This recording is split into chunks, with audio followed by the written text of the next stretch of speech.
As pessoas têm falado muito sobre isso. Primeiro, o Irã está reservando o direito, como você disse, de realizar um ataque preventivo contra Israel e os Estados Unidos, afirmando que consideraria as instalações militares americanas em Israel como alvos legítimos se detectasse sinais de um ataque iminente. O Irã demonstrou capacidades militares mesmo durante essa revolução colorida. O Starlink foi fornecido por Elon Musk aos manifestantes e o Irã essencialmente o desligou. Você disse que sua internet foi cortada, e não era apenas a internet no Irã, era o próprio sistema Starlink. Muitos dizem que isso pode envolver tecnologia russa ou chinesa, que foi fornecida ao longo do tempo e ajudou o Irã a fazer isso. Então, Farzaman, qual é a sua reação à possível resposta do Irã?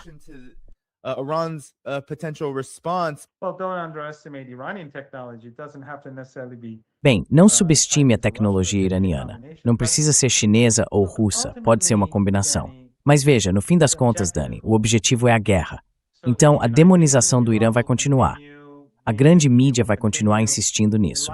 Pessoas como AOC e Trump, todos eles vão criar uma narrativa de um Irã maligno, certo? O Irã é mau. Por quê? Porque apoia o povo palestino. O Irã apoia o povo venezuelano. O Irã apoia o povo cubano. O Irã apoiou os bósnios. Apoiou, sabe, os sul-africanos durante o apartheid, enquanto o Ocidente apoiava o outro lado. Então, obviamente, o Irã é um ator problemático para eles. Mas, de qualquer forma, onde quer que estejamos, temos estado em lados opostos em quase todos esses conflitos.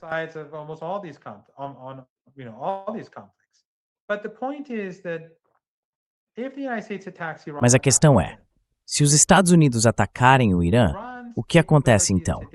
As capacidades do Irã hoje são muito maiores do que eram há 7 meses, por uma série de razões.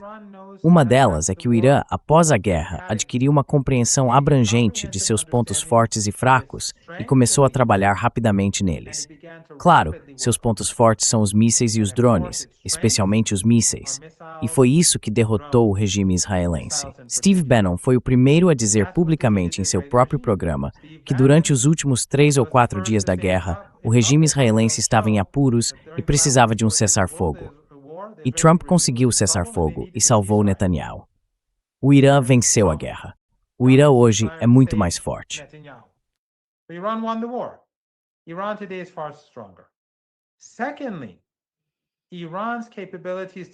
Em segundo lugar, as capacidades do Irã para derrotar Israel hoje são muito maiores.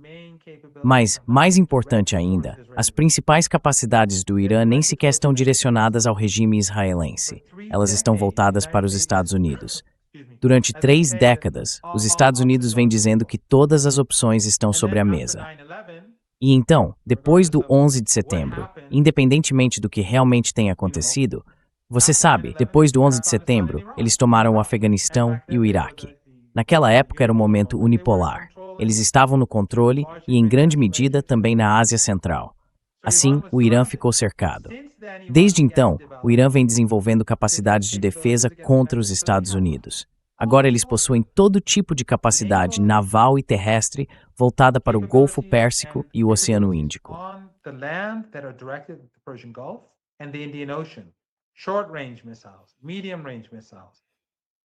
Mísseis de curto alcance, mísseis de médio alcance, centenas de milhares de drones. Esses mísseis e drones são muito mais fáceis de movimentar e disparar do que os de longo alcance direcionados ao regime israelense. Portanto, se os Estados Unidos entrarem em guerra, eles perderão, e isso significará o fim da presidência de Trump. Os iranianos serão muito duros, porque este é o momento decisivo. Se Trump quiser intervir, então o Irã vai revidar com toda a força possível. Será uma derrota, mas também derrubará a economia global, especialmente as economias ocidentais. Então, por que isso aconteceria se as consequências são tão graves? Porque para os neoconservadores e os sionistas, a única coisa que importa é a máquina israelense.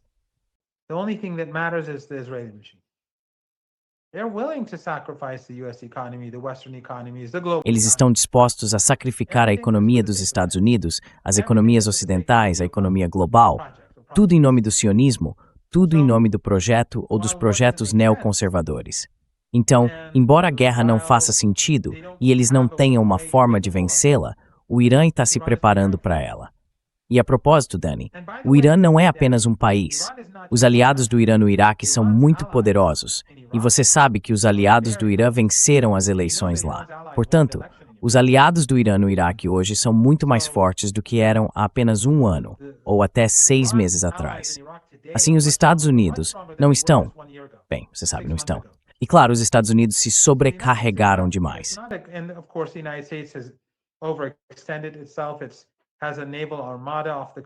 Há uma armada naval na costa da Venezuela.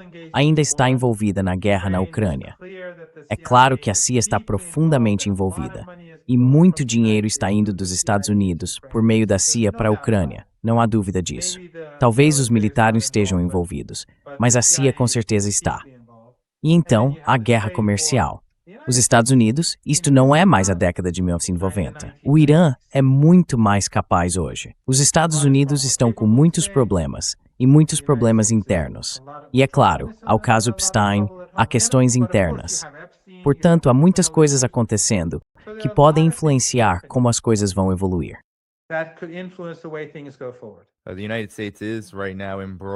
Os Estados Unidos estão neste momento envolvidos em uma situação muito delicada na Venezuela, o que alguns veem como um grande sucesso na tentativa de sequestrar o presidente Nicolás Maduro, mas outros consideram um fracasso evidente, já que o governo venezuelano continua intacto. Mas há a questão do momento, professor Marandi. O senhor disse que os interesses do regime israelense são primordiais. Sua preservação, o que ele precisa, é o mais importante. Então, por que agora? Porque este é o momento em que os Estados Unidos chegaram mais perto de uma possível guerra com o Irã desde o fim da Guerra de 12 Dias. Por que agora? Por que agora? Essa tentativa de revolução colorida era tão importante assim. E por que os Estados Unidos, certos elementos dentro do país, até mesmo Donald Trump, estão considerando um ataque militar?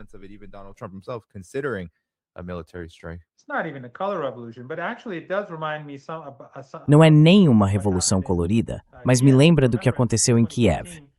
Lembra em 2014, quando atiradores estavam disparando tanto contra a polícia quanto contra os manifestantes?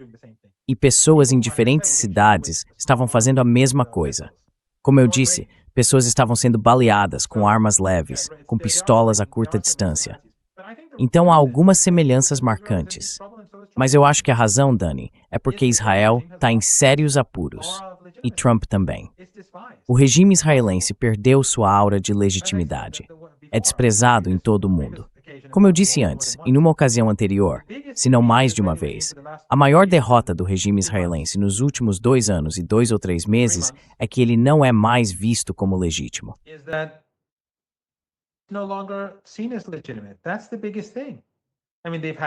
Essa é a questão principal. Quero dizer, eles tiveram vitórias táticas e também derrotas táticas. Eles não conseguiram derrotar o Hezbollah. Não importa o que o Ocidente afirme. Não conseguiram conquistar território. Foram derrotados no Iêmen, mesmo com o apoio americano. O único lugar onde tiveram algum sucesso foi na Síria. Mas a Síria, como eu disse naquela época, se você se lembra, eu disse que era um buraco negro e que não terminaria bem para ninguém, nem mesmo para os parceiros que trabalharam juntos para desestabilizar a Síria, Netanyahu, Erdogan e assim por diante. Mas em todo caso, vou deixar isso de lado. Então os israelenses estão em crise, Netanyahu está em crise, e o Irã e a resistência estão lá.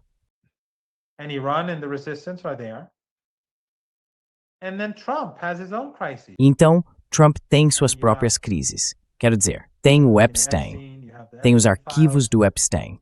Uma boa maneira de mantê-los fora da mídia é invadir a Venezuela e depois atacar o Irã. Assim a mídia fala sobre o Irã e todo tipo de inimigos no exterior. De repente, Maduro está matando milhões de pessoas. Os iranianos estão matando quem quer que seja. Então, há muitos motivos para isso. Mas no fim das contas, a questão importante é que essa demonização do Irã, vinda de diferentes lados, é muito interessante, como está acontecendo simultaneamente.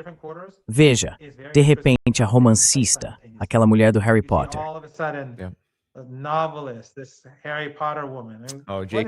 Ah, J.K. Rowling. Ela ma bigger psejskan, it's so but just a bestuff na tuanch. Sim, mas há muita coordenação. Ah, sim, eu sou totalmente um operador. Todas essas pessoas. E a propósito, Dani, Massa Amini, 3 ou 4 anos atrás, foi a mesma história. Já discutimos isso antes. Primeiro, como eu disse, existe esse enorme aparato de mídia em língua persa no Ocidente que custa bilhões de dólares por ano. Eles têm TV, você sabe, eu já expliquei isso. Quando Massa Amini faleceu, a BBC Persian e todos os outros imediatamente disseram que ela havia sido espancada até a morte. E então muitas pessoas foram às ruas, em número maior do que nos protestos econômicos. Talvez algumas, tipo 10, talvez 20 mil. Na verdade, não me lembro direito.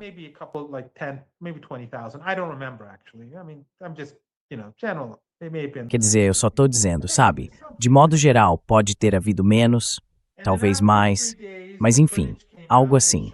E então, depois de 3 dias, as filmagens foram divulgadas. Mostravam que ela havia sido levada para a delegacia e estava bem. Ela não estava segurando a cabeça. E depois, ela desmaiou. E você sabe, já falamos sobre isso antes. Ficou claro que ela tinha uma condição pré-existente. Ela havia feito uma cirurgia quando era criança. Agora, por que ela foi levada para a delegacia? Isso é uma questão completamente diferente. Esse não é o ponto. Quer dizer, isso pode ter sido uma coisa terrível de se fazer, seja lá o que for.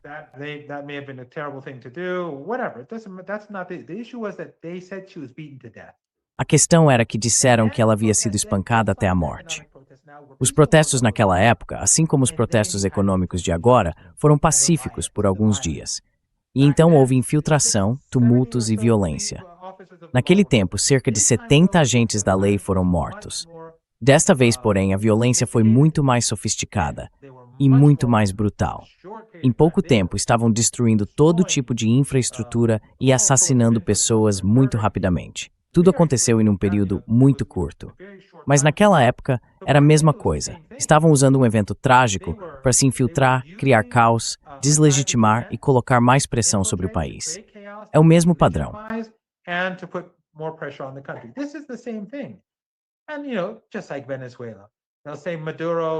E você sabe, é igual a Venezuela. Eles vão dizer, Maduro fez isso. E então todos esses comentaristas vão dizer, sim, devemos tirá-lo do poder. Ou não, ele é mau, mas não devemos iniciar uma guerra. Então todos estão jogando no mesmo time. Eles estão legitimando a guerra ao repetir a propaganda, que é desinformação. Misturando verdades e mentiras, às vezes só mentiras, às vezes distorcendo verdades. Mas é isso. Não importa se for Cuba.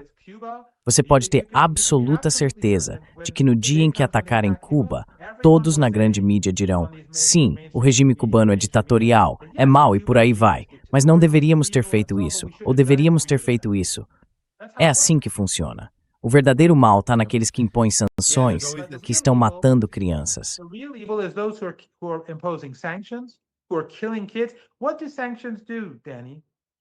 O que as sanções fazem, Dani? Elas existem para impedir que alimentos entrem, aumentando o custo da comida. Elas existem para impedir que suprimentos cheguem, para fechar fábricas, fazendo com que as pessoas percam seus empregos e as famílias se desfaçam. As sanções têm o objetivo de impedir que medicamentos entrem, de modo que pessoas que são, digamos, pacientes com câncer tomando seus remédios, de repente descubram que eles não estão mais disponíveis, ou que o preço subiu tanto que não podem mais pagar e acabam morrendo. Esse é o objetivo. Esse é o objetivo dos Obamas, dos Bushes, dos Blairs, dos Trumps, todos eles são iguais. Todas essas pessoas que defenderam sanções, que apoiaram sanções, que hoje dizem, olhe para a economia venezuelana, como ela entrou em colapso. Bem, vocês colocaram o pé no pescoço deles, dos cubanos também.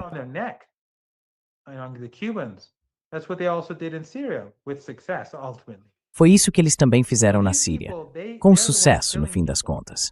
Então essas pessoas são elas que matam pessoas e depois falam sobre direitos humanos.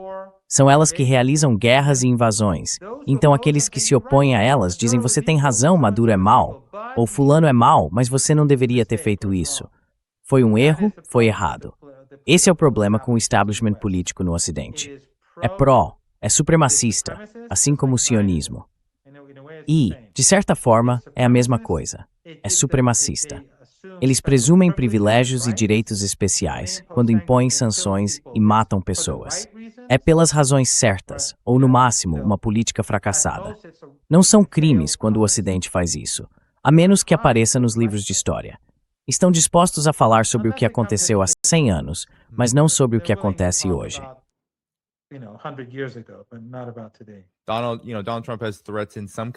Donald Trump ameaçou algum tipo de ação.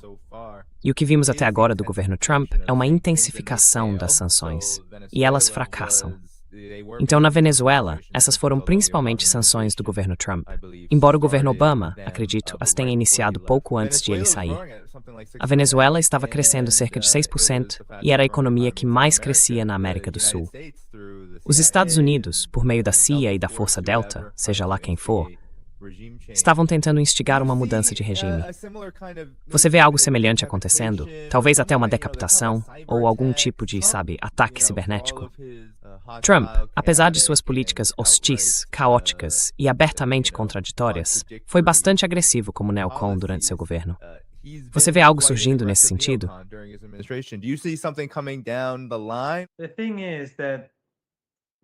A questão é que ninguém realmente sabe o que Trump pensa.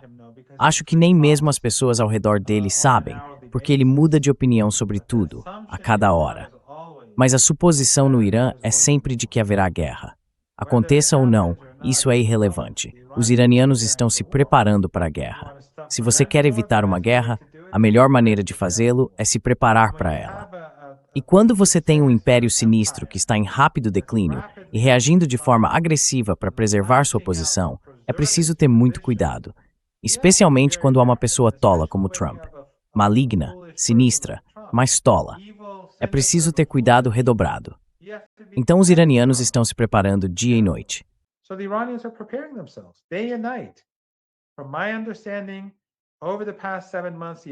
Pelo que entendo, nos últimos 7 meses, as forças armadas iranianas e até o governo têm trabalhado dia e noite para se preparar para o pior. E como eu disse, se houver guerra, eles vão revidar com muita força. Eles estão muito mais preparados para isso agora do que antes. Eu não gosto de guerra. Eu odeio guerra. Eu vi muita guerra. Levei um tiro, tenho uma ferida de estilhaço. Sobrevivi a 2 ataques químicos. Produtos químicos que foram fornecidos pelo Ocidente a Saddam. Estive no Líbano durante a guerra. Estive na Síria muitas vezes. Fui ao Iraque durante a guerra.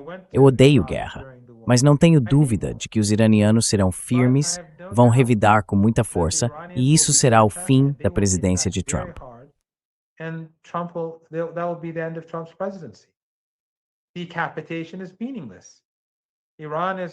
A decapitação não significa nada. O Irã tem uma constituição. O Irã está preparado para tudo. E, aliás, como foi a decapitação na Venezuela? Não houve mudança de regime. Meu amigo, eu estive na Venezuela algumas vezes. Você também tem amigos venezuelanos. A Venezuela não acredita na propaganda que vem de Washington.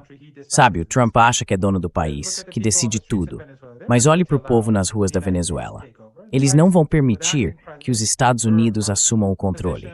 E a vice ou presidente interina, a posição dela é muito clara. Então não acredito que Trump conseguirá se apoderar da Venezuela ou roubar o petróleo venezuelano. Acho que o que Trump está fazendo é acelerar o declínio dos Estados Unidos mais rápido do que nunca.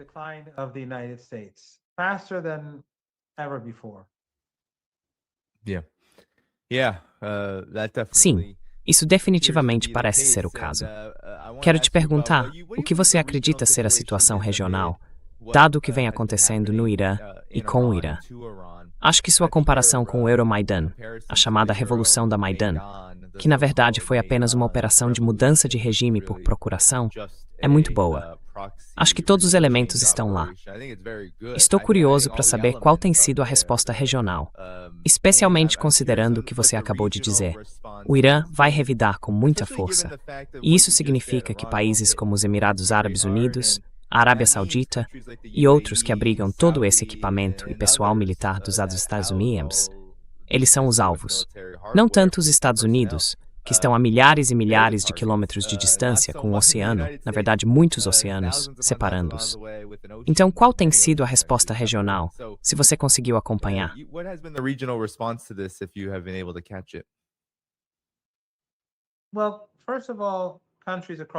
Bem, antes de tudo, os países de toda a região estão cada vez mais temerosos dos Estados Unidos e do regime israelense. Depois dos ataques aéreos ao Catar, ou do ataque com drones, não tenho certeza do que foi exatamente, mas também após a clara aliança dos Emirados Árabes Unidos com o projeto israelense na região, vemos até mesmo a Arábia Saudita se voltando contra os Emirados. Neste momento, os sauditas e os Emirados Árabes Unidos estão literalmente em guerra em algumas frentes, no Iêmen, por exemplo, mas também vemos sinais de um agravamento maior.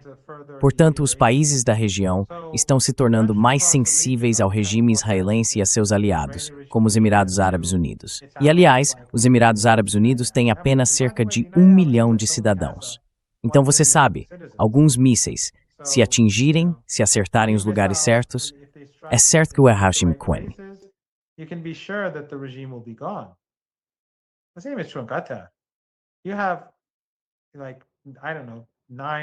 Você tem, sei lá, 9 ou 10 milhões de pessoas nos Emirados. Não cidadãos, muitos deles servos contratados, semi-escravos. O mesmo vale para o Catar. Quero dizer, se as coisas ficarem estáveis, os regimes, cairão rapidamente. Podem se tornar países não árabes da noite para o dia. Quem sabe? Então, esses não são regimes estáveis ou poderosos. E eles estão muito preocupados com o comportamento dos Estados Unidos e o comportamento de Netanyahu. Estão se afastando. A Turquia é igual. Eles destruíram o amortecedor que existia entre ela e Israel, Netanyahu de um lado, Erdogan do outro. Dentro do projeto americano mais amplo, a Operação Timber Sycamore, envolvendo os países ricos em petróleo e gás do Golfo Pérsico, especialmente o Catar. Primeiro derrubaram a Líbia, depois foram atrás da Síria.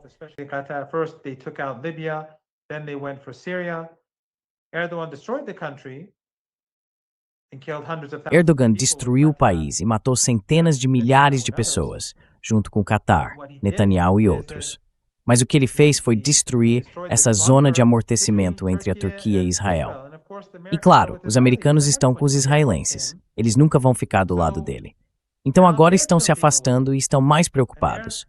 Todos estão se distanciando do regime israelense, exceto os Emirados Árabes Unidos. E os sauditas, como eu disse, repreenderam os Emirados. Então esse é outro problema.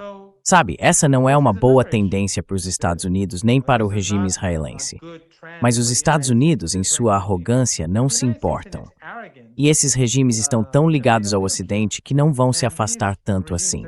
Mas veja, eles estão preocupados, e isso é um sinal de que não estão em uma posição forte.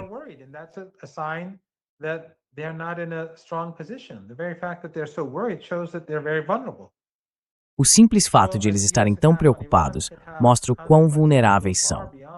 Um ataque dos Estados Unidos ao Irã poderia ter consequências muito além de algumas bases americanas ou iranianas. Poderia literalmente mudar o mapa da Península Arábica. E como eu disse, os preços do petróleo e do gás disparariam. Às vezes, os americanos dizem bens independentes do Irã quando se trata de petróleo ou do Golfo Pérsico. E eu sempre digo a eles, não se trata do que os produtores de petróleo ganham. O que importa é o preço que o consumidor precisa pagar. Se o preço da gasolina, da energia e da eletricidade disparar, a economia entra em colapso. Sim, bilionários vão lucrar bilhões com o petróleo a 200 ou 300 dólares o barril, mas a economia vai colapsar.